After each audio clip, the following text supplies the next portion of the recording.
The marble floors of Mid-Atlantic Trust didn't just reflect the fluorescent lights, they seemed designed to make a man feel entirely out of place.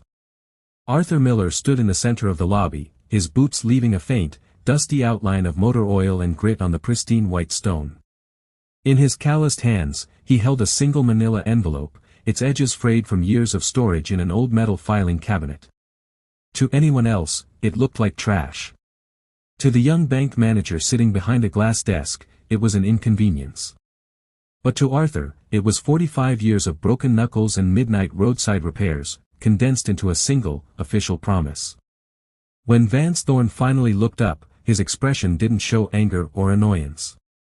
Instead, his lips curled into a slow, patronizing smirk. It was the look of a man who believed that a tailored suit and a corporate title gave him the right to decide whose life's work mattered and whose didn't. "Mr. Miller," Vance said, his voice carrying that smooth, practiced cadence taught in corporate onboarding seminars. "I appreciate that you've kept these documents in such pristine condition. Truly, it's a fascinating piece of local history. But you have to understand how banking works in the modern era. Mid-Atlantic Trust acquired Oak Ridge Community Bank over 30 years ago. When those assets migrated, non-standard ledger agreements like this one were sunset. The transition window closed during the Clinton administration. Legally and systematically, this paper simply doesn't exist anymore." Arthur didn't flinch. He didn't raise his voice. He had spent his entire life diagnosing complex engines by listening to the subtle, hidden knocks deep within the metal. He could hear the exact same kind of mechanical failure hidden inside the manager's smooth, bureaucratic deflection. "The paper exists because I'm holding it, son," Arthur said softly, his voice raspy from decades of breathing in exhaust fumes and shop dust. "And the contract says that the principal gathers 5% compound interest annually, to be paid upon redemption by the bearer or their heirs. It doesn't say anything about a transition window. It says the name of the bank." Vance's smirk widened just a fraction, leaning back in his ergonomic leather chair. He tapped his manicured fingers on the glass surface of his desk, looking at Arthur's stained work shirt, which still bore a faded patch reading Arts Auto Repair.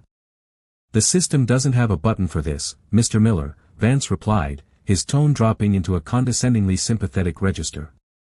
"Even if I wanted to help you, our core software literally cannot process a legacy manual certificate from a defunct institution without an active compliance routing number. I suggest you take this down to the Historical Society. They might give you $50 for the frame. But as far as Mid-Atlantic Trust is concerned, this meeting is over." Arthur looked at the manager for 3 long seconds. He didn't beg. He didn't threaten to call the police, and he didn't cause a scene that would give the security guard at the door a reason to step forward. He simply slid the yellowed document back into the manila envelope, wound the red string around the cardboard button to seal it, and nodded. "You know, Vance," Arthur said, reading the heavy brass nameplate on the desk. "When a component in a transmission goes bad, a bad mechanic just replaces the whole unit and charges the customer a fortune. A good mechanic figures out exactly why it broke, tracks down the specific gear that failed, and pulls it out into the daylight. I'll see you around." Arthur turned and walked out of the bank, his heavy work boots squeaking against the polished floor. The heavy glass doors closed behind him, cutting off the cool, filtered air of the financial institution and plunging him back into the humid afternoon heat of the valley. He walked across the asphalt parking lot to his truck, a 1992 Ford F-150 that ran so smoothly you could barely hear it idle, a testament to the meticulous care he gave to every machine under his custody. Sitting in the cab, he gripped the steering wheel, his knuckles white. The money in that envelope wasn't just a savings account. It was the fund he and his late wife, Martha, had set aside so they could finally travel when his knees gave out. Martha was gone now, but the promise of that security wasn't allowed to die with her. Arthur knew he couldn't fight a multi-billion-dollar banking conglomerate with anger. He needed to understand their architecture. He needed to find someone who knew how to read the blueprints of a corporate machine that was built specifically to hide its own gears. An hour later, Arthur pulled up to a modest, 2-story brick building on the edge of town. The sign on the door read Grover and Associates, Legal Services. It wasn't a high-powered firm, it was a local practice that handled wills, divorces, and small property disputes. Inside, sitting behind a mountain of chaotic paperwork, was Clara Vance. Clara was 28, possessed a mind like a steel trap, and was currently working as a senior paralegal while studying for her bar exam. She had the kind of relentless curiosity that corporate lawyers feared. When Arthur walked into her small office and laid the manila envelope on her desk, Clara looked up, blinking through her glasses.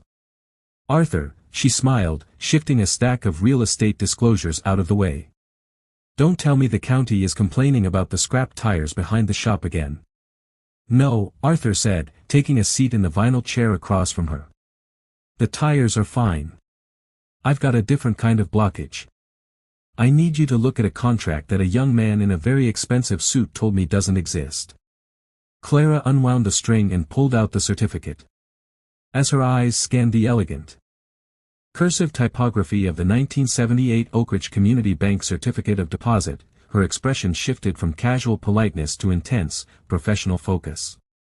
She traced her finger along the blue security border, then down to the specific clauses regarding survivorship, corporate succession, and the explicit lack of an expiration date. "Arthur," Clara whispered, her eyes widening as she grabbed a calculator from her desk. "Do you have any idea what the math on this looks like after 48 years of compounding at 5%? "I know exactly what it looks like," Arthur said grimly. And so did the manager at the bank. That's why he smirked. Clara's fingers flew across the keys of her desktop calculator, the rapid clicking sound the only noise filling the cramped office. She stopped, stared at the digital display, and then cleared it to run the numbers a second time, slower this time, as if she expected the math to correct itself. It didn't. "Arthur," Clara said, leaning forward and turning the calculator around so he could see the screen. "The original principal your father deposited in 1978 was $10,000. With a guaranteed 5% interest rate compounding annually over 48 years, this certificate isn't just worth its face value. Legally, Mid-Atlantic Trust owes you exactly $104,357.33. Arthur didn't blink. He just stared at the glowing numbers. "I figured it was somewhere around there. To a bank that manages billions, that's pocket change. Why risk a lawsuit over $100,000? "Because it's never just one account," Clara muttered, her eyes dropping back to the yellowed document. She picked up a yellow highlighter and ran it across a specific line of text at the bottom of the page. "Look at this clause. This obligation shall remain binding upon all corporate successors, assigns, and surviving entities through any subsequent merger or acquisition, without limitation of time, unless explicitly liquidated by the bearer."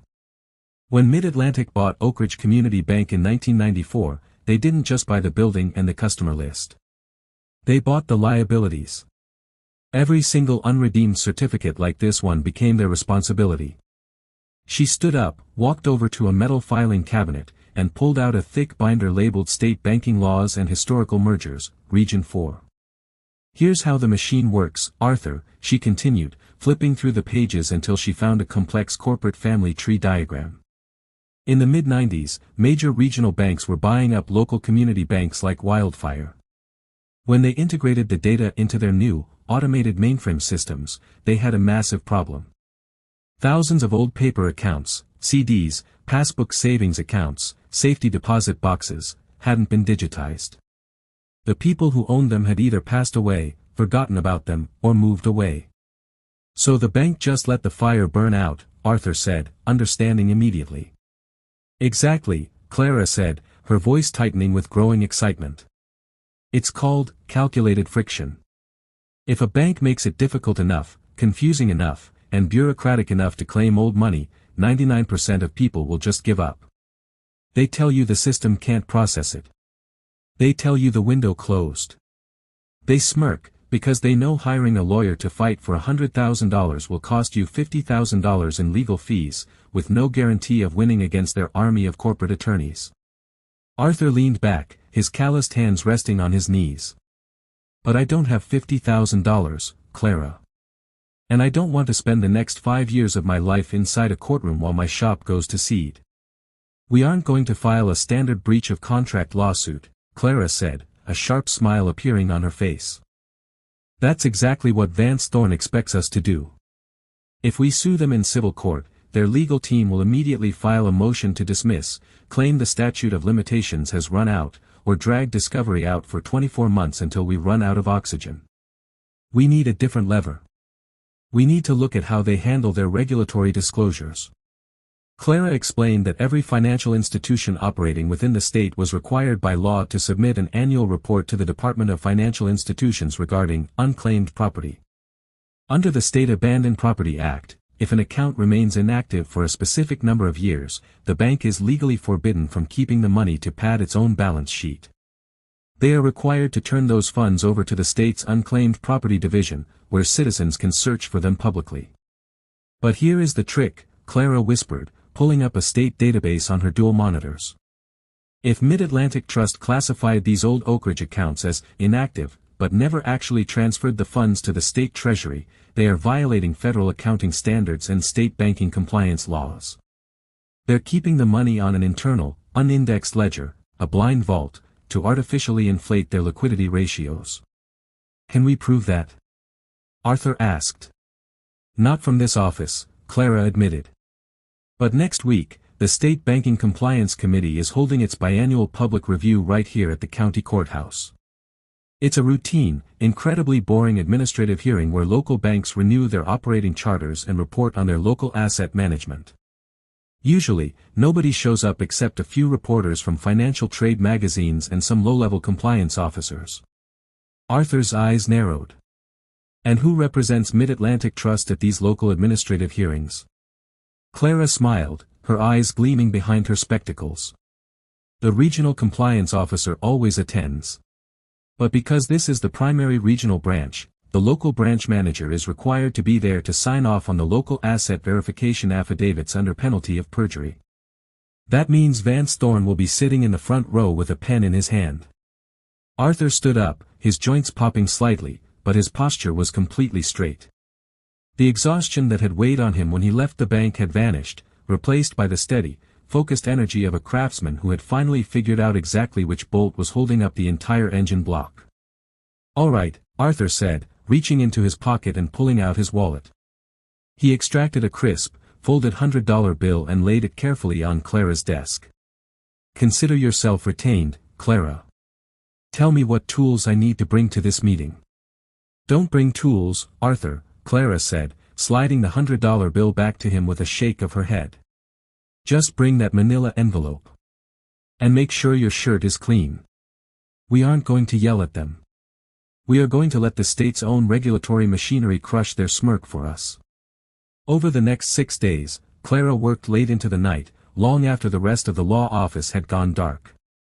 She dug through decades of archived banking microfiche at the county library, tracking the precise corporate genealogy of Oak Ridge Community Bank. She discovered that when Mid-Atlantic bought them out, they closed 4 local branches but retained over $12 million in legacy deposits. According to the state's public unclaimed property database, less than $200,000 of those original Oak Ridge deposits had ever been turned over to the state treasury.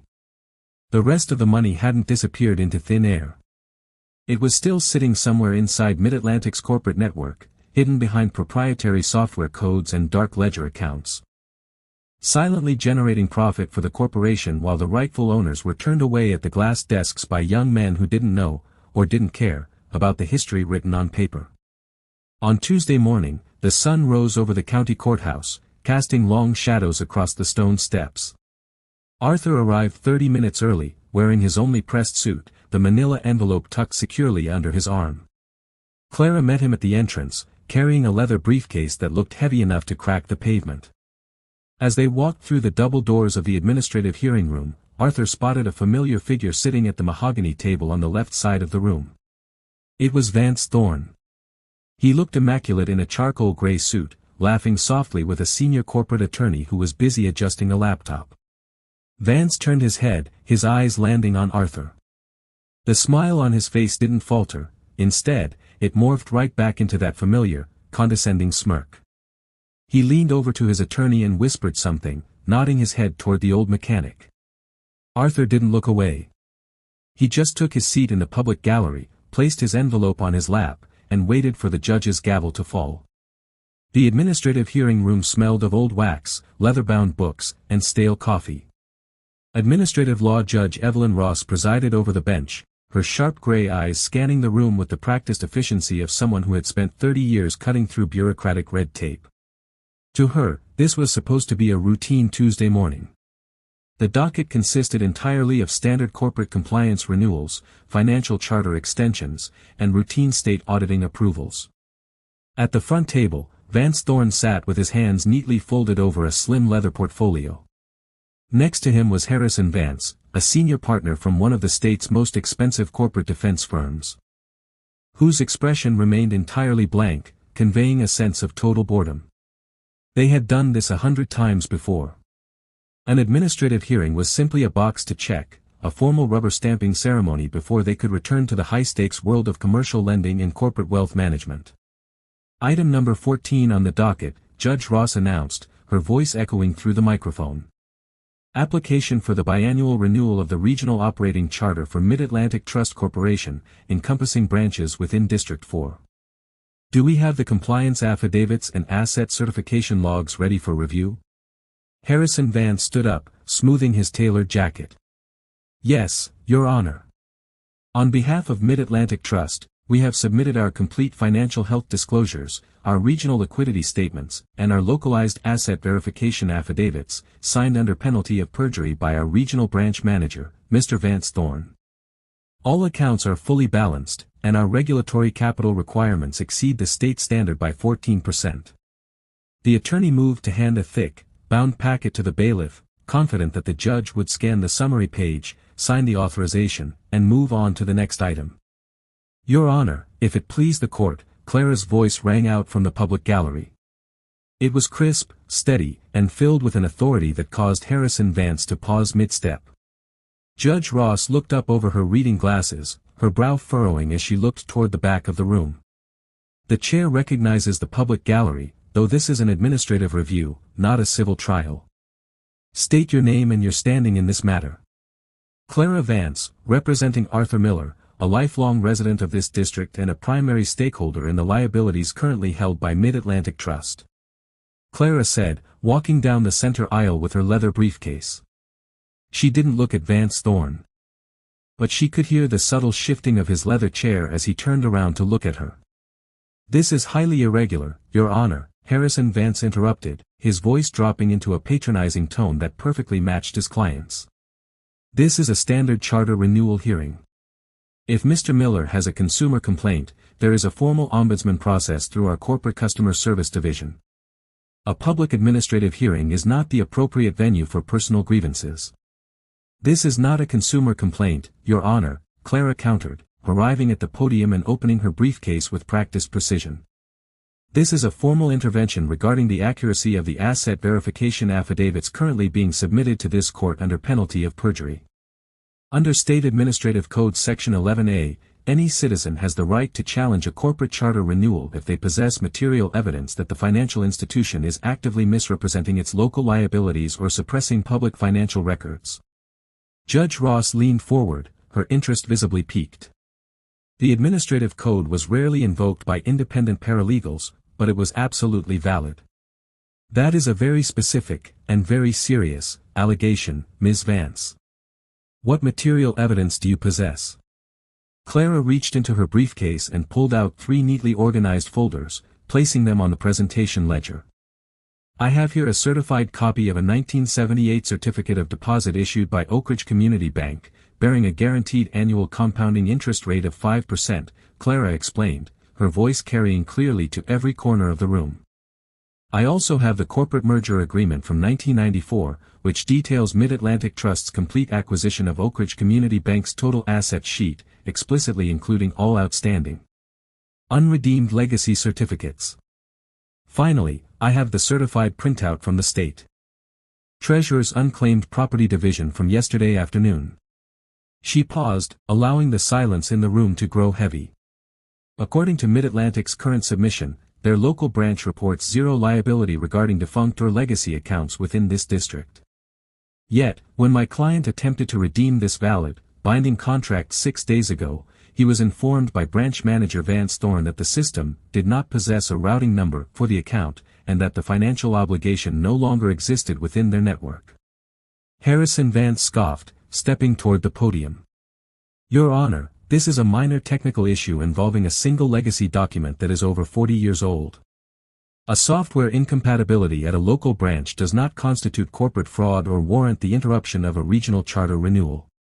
If it were an isolated technical issue, I would agree with counsel," Clara said smoothly, turning her head to look directly at Vance Thorne. The manager's smirk was gone, replaced by a slight, tense tightening around his jawline. "But it isn't an isolated incident. When Mid-Atlantic absorbed Oak Ridge Community Bank, they acquired over $12 million in localized, non-digitized paper deposits. According to state transparency laws, any account left inactive for more than 7 years must be turned over to the state treasury as unclaimed property so that the public can access it." Clara pulled out a massive, multi-page spreadsheet and unfolded it across the table. "Our research through the county's historical tax records and probate filings indicates that over $8 million of those original Oak Ridge deposits belong to families who still reside in this valley, or whose heirs still live here. Yet, Mid-Atlantic has only transferred less than $200,000 to the state treasury over the last 30 years. The rest of those funds are being held in an internal, unindexed corporate ledger. What internal banking audits refer to as a blind vault. They use these unredeemed, unpublicized legacy deposits to inflate their local cash reserves, while systematically denying payouts to any elderly citizen or heir who walks through their doors with original paper documentation." Judge Ross looked from Clara to the thick stack of data, then turned her gaze toward the bank's table. Her expression was no longer bored. It was dangerously cold. "Mr. Vance," Judge Ross said, her voice dropping an octave as she looked at the corporate attorney. "Is your client currently holding unindexed legacy assets within an internal ledger that have not been disclosed to the state unclaimed property division?" Harrison Vance opened his mouth to speak, but for the first time in his career, the words didn't come out instantly. He looked down at Vance Thorne, whose face had gone completely pale under the fluorescent lights. The corporate machine had plenty of protocols for handling lawsuits, but it was completely unprepared for an old mechanic who had figured out how to use the state's own regulatory gears to strip their transmission completely bare. Harrison Vance shifted his weight, his expensive Italian leather shoes making a sharp scraping sound against the linoleum. He cleared his throat, a sound that lacked its previous courtroom resonance. "Your Honor," the attorney began, adjusting his gold cufflinks in a subtle attempt to buy time. "The allegations brought forth by the intervener are based on a fundamental misunderstanding of corporate asset integration. When Mid-Atlantic Trust finalized the Oak Ridge acquisition, a comprehensive risk management protocol was established. Accounts that did not possess modern tax identification numbers or digitized routing data were placed into a protected internal holding reserve. This wasn't done to conceal assets, it was done to protect the bank from fraudulent liability claims on unverified paper instruments." "Protected internal holding reserve," Judge Ross repeated, her voice dripping with skepticism as she wrote the words down in her notes. "That is an exceptionally creative euphemism for a blind ledger, Mr. Vance. Let's look at the statutory requirements. The law doesn't say you get to hold on to public money in a protected reserve for 30 years while waiting for a 90-year-old widow to guess that you have it. The law states that after 7 years of dormancy, those funds must be transferred to the state treasury. Period." Clara stepped forward, placing a fresh sheet of paper onto the podium. "If I may, Your Honor.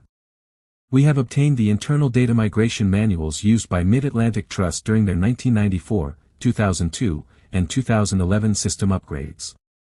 These manuals were part of the public disclosures filed during their federal antitrust review 5 years ago.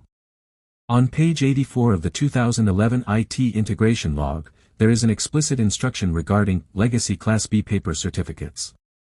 The manual instructs IT technicians to flag these accounts with a status code 99. This code effectively removes the account from the bank's active teller search screens, meaning that if a customer walks into a branch with a physical certificate, a standard system query will return a result of account not found. The room went entirely silent. Arthur looked over at Vance Thorne. The young branch manager was no longer looking at his phone or whispering to his attorney. He was staring at the sheet of paper in Clara's hand as if it were a loaded weapon. His pristine corporate composure was completely fracturing, a thin bead of sweat forming near his temple. To put it in plain terms, Clara continued, her voice echoing clearly through the high-ceilinged room. The bank didn't just fail to digitize these accounts.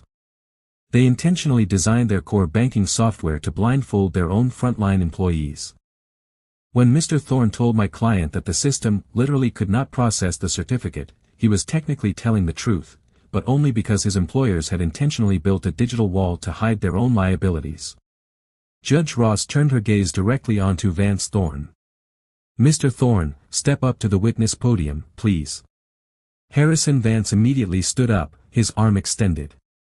"Your Honor, my client is a local branch administrator, not a corporate software architect or a chief financial officer. He cannot be held personally accountable for systemic legacy configurations that were implemented when he was in elementary school. He signed the asset verification affidavit for this district, Mr. Vance," Judge Ross said, her voice cutting through the attorney's protest like a razor blade. "He signed it under penalty of perjury, asserting that all localized liabilities within his jurisdiction were fully accounted for and compliant with state law. He is the legal representative of the corporation in this room, and he will answer the court's questions." "Sit down, counsel." Vance Thorne stood up, his legs looking remarkably stiff beneath his tailored trousers. He walked over to the witness podium, his previous swagger entirely gone. He laid his hands flat on the wooden surface, trying to stop them from shaking. "Mr. Thorne," Judge Ross began, leaning over her elevated bench. "When Mr. Miller presented this 1978 certificate of deposit to you at your branch, did you perform an exhaustive search of the bank's internal historical ledgers, or did you rely solely on the standard teller interface?" Vance swallowed hard, his throat clicking audibly near his microphone. I ran the name and the document number through our primary customer relationship management system, Your Honor. As I told Mr. Miller, the system indicated that the account was inactive and did not possess a modern transactional routing code. Did you contact your regional compliance office to check for a status code 99 or a legacy holding ledger? Judge Ross pressed. "No, Your Honor," Vance whispered. "And why not?" Vance looked desperately toward his attorney, but Harrison Vance was looking down at his legal pad, actively distancing himself from the unfolding disaster. Because standard branch protocol dictates that we do not escalate legacy inquiries that fall outside of the standard 30-year retention window, Vance stammered, his face flushing crimson. "We are trained to manage branch efficiency. Investigating manual paper records from defunct institutions requires extensive archivist hours that our branch budget does not support." Arthur Miller sat quietly in the back row, a faint smile touching his lips. He recognized that look. It was the exact same look an amateur mechanic gave when they accidentally stripped the threads on an engine block and realized they couldn't put the bolt back in. The corporate machine had plenty of power when it was moving forward, but it didn't know how to handle a sudden, violent shift into reverse. "So, to protect your branch's efficiency metrics," Judge Ross said, her voice dangerously calm, "you chose to tell a citizen of this community that his legal contract didn't exist, while knowing that your bank was actively holding the financial remnants of the institution that issued it." "I was just following the corporate guidelines for asset verification," Vance muttered, his eyes dropping to the floor. "Then your corporate guidelines are in direct violation of state law," Judge Ross declared. She turned her attention back to Clara. "Ms. Vance, you stated earlier that your research indicates this issue extends far beyond Mr. Miller's individual account. What is the estimated scope of these unindexed legacy holdings within this specific district?" Clara pulled out a heavily annotated map of the county, alongside a listing of over 400 names. "Your Honor, by cross-referencing the original 1994 Oak Ridge Depositor Ledger with local probate records and current property tax rolls, we have identified at least 412 active residents in this district who are the rightful owners or direct heirs to unredeemed legacy deposits. Because these funds were never turned over to the state, these families have been completely left in the dark. The total value of these suppressed accounts, when adjusted for 30 years of contractually guaranteed compound interest, exceeds $4.7 million. The corporate attorney bolted upright. "Your Honor, this is an administrative charter review, not a class action certification. The intervener is attempting to hijack a routine regulatory hearing to launch an unverified fishing expedition." "This is not a fishing expedition, Mr. Vance," Judge Ross said, slamming her gavel down with a sharp, definitive crack that made everyone in the front row jump. This court will not suborn perjury, nor will it approve a charter renewal for a financial institution that is actively hiding $4.7 million of our citizens' money in a digital black box. The sound of the gavel fading left a ringing silence in the small administrative courtroom. Harrison Vance remained standing, his posture rigid, his mind desperately scanning the corporate defense manuals for a loophole, a delay tactic, or a jurisdictional escape hatch. But administrative law, especially when concerning state banking charters, was absolute. The judge held the keys to the kingdom, and right now, she was looking at the bank as if it were a rogue enterprise. "Your Honor," Harrison Vance said, his tone shifting from patronizing to deeply placating. "Mid-Atlantic Trust has maintained an unblemished regulatory record in this state for 40 years. If there has been an administrative oversight regarding the classification of legacy accounts from the Oak Ridge acquisition, my client is prepared to enter into an immediate internal compliance review. We can establish a voluntary corporate look-back protocol to identify these accounts within 90 days, without disrupting the branch's operational charter. A 90-day internal review conducted behind closed doors by the very people who created Status Code 99. Judge Ross asked, her eyebrows arching high. "I don't think so, Mr. Vance. Your institution has had 30 years to perform a voluntary look-back. Instead, you waited until a 68-year-old mechanic and a brilliant young paralegal dragged your ledger into the light of day." The judge turned to her clerk, nodding sharply. "This court is invoking its authority under State Financial Regulations Section 14b. The application for the biannual renewal of Mid-Atlantic Trust's operating charter for District 4 is hereby deferred.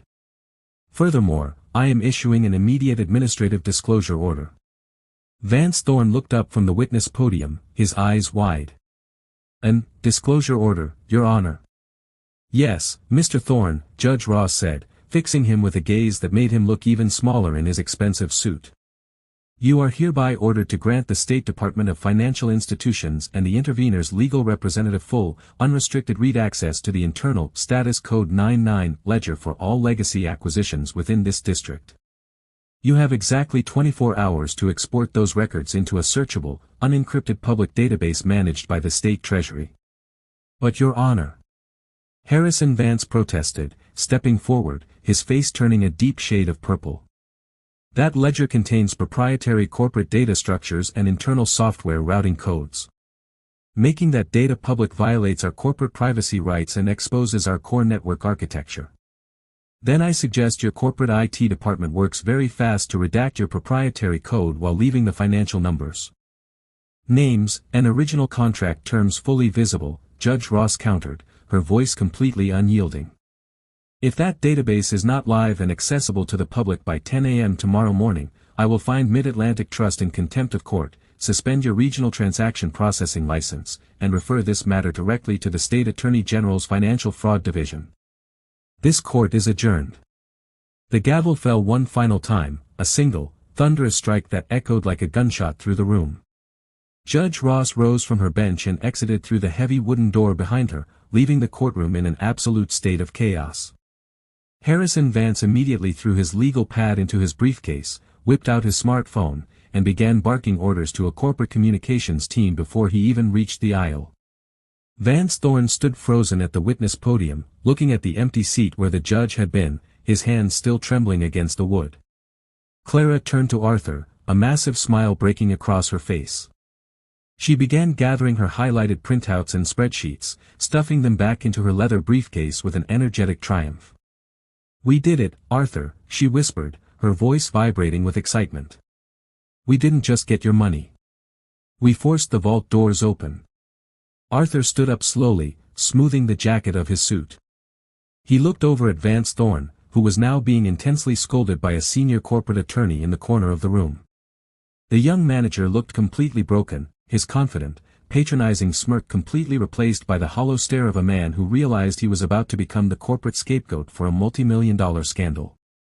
Arthur walked down the center aisle, stopped right next to the bank's table, and looked at Vance.